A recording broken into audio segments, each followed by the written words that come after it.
त्यांच्यापर्यंत पोहोचू नये म्हणून या लोकांना अटक करून तिथल्या तिथे निपटावा याच्यासाठी धनंजय मुंडे प्रयत्न करत होते।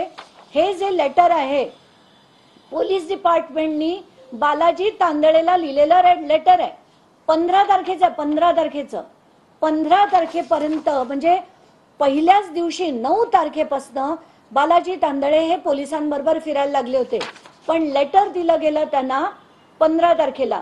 आणि कुठचं पोलीस स्टेशन आरोपीच्या मित्राला लेटर देऊन सांगतं की तुझी गाडी घेऊन ये आणि आपण शोध सुरू करू।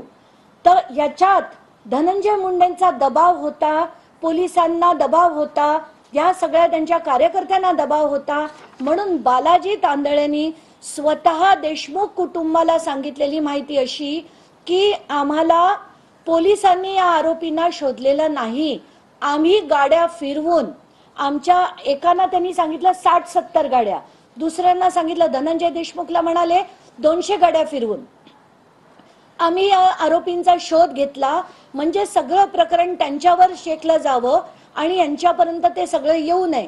तर माझी पहिली मागणी की सगळ्यांना सह आरोपी करा।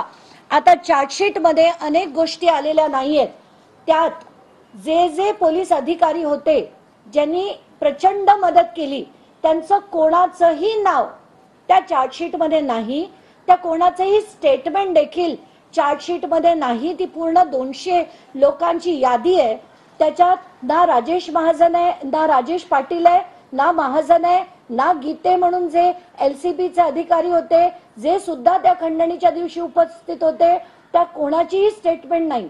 आणि त्या एलसीबीचे जे गीते होते त्यांनी प्रचंड प्रमाणात मदत केली होती या सगळ्या टोळीला। त्यांना पूर्ण कल्पना होती की संतोष देशमुख यांना उचलून नेलं गेलेलं आहे, तरी सुद्धा त्यांनी मदत केली। तर हे सगळे सह आरोपी झाले पाहिजेत। म्हणून कायदा काय म्हणतो की prima facie, whenever prima facie evidence is available then action should be taken and FIR should be registered।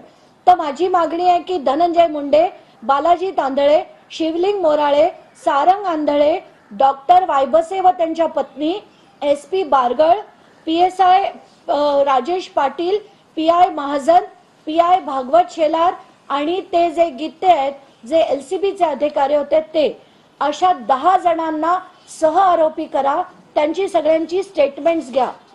आता मला जी माहिती आली आहे ती अशी आहे की, आणि ती माहिती मी 7 तारखेला एसपींकडे पाठवली, एसपींनी ती CID कडे पाठवली आहे। त्याच्यात सगळे डिटेल मी दिलेले आहेत की ज्यांच्याकडनं माहिती आली ती माहिती वेगवेगळ्या दिवशी आली होती।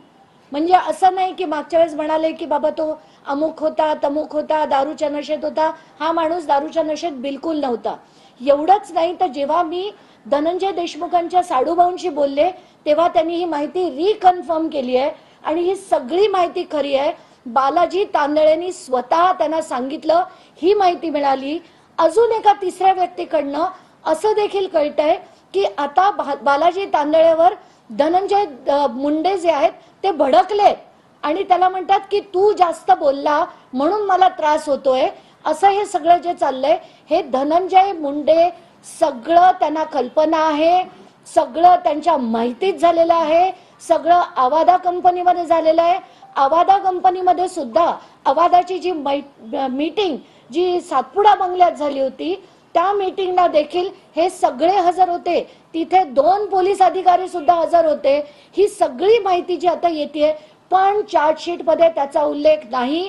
तर हे महाराष्ट्र शासन, मुख्यमंत्री जे गृहमंत्री आहेत हे त्यांना कुठे वाचवण्याचा प्रयत्न करतायत का? आणि जर मुख्यमंत्री विधान करत असतील की जेव्हा आम्हाला मिळेल तेव्हा आम्ही त्याला करू, पण तुम्ही त्या दिशेने कामच केलं नाही, त्यांची इन्क्वायरी सुरूच जर झाली नाही, त्यांचे CDR म्हणा, त्यांचे CCTV म्हणा, स्टेटमेंट्स म्हणा, टावर लोकेशन म्हणा, जोपर्यंत हे येणारच नाही तपास होणार कसा? आणि हे डायल्यूट केलं गेलंय असं माझं सरळ मत आहे। आणि माझी विनंती आहे, आता माझ्याकडे आलेली सगळी माहिती मी ती जी न्यायालयीन समिती आहे त्याच्या पुढे देणार आहे आणि एक कॉपी उज्ज्वल निकमांना देणार आहे की आताची जी पहिली हिअरिंग आहे त्या पहिल्या हिअरिंग मध्ये ही मागणी सरकारतर्फे उज्ज्वल निकमनी करावी अशी मी नम्र विनंती त्यांना करते।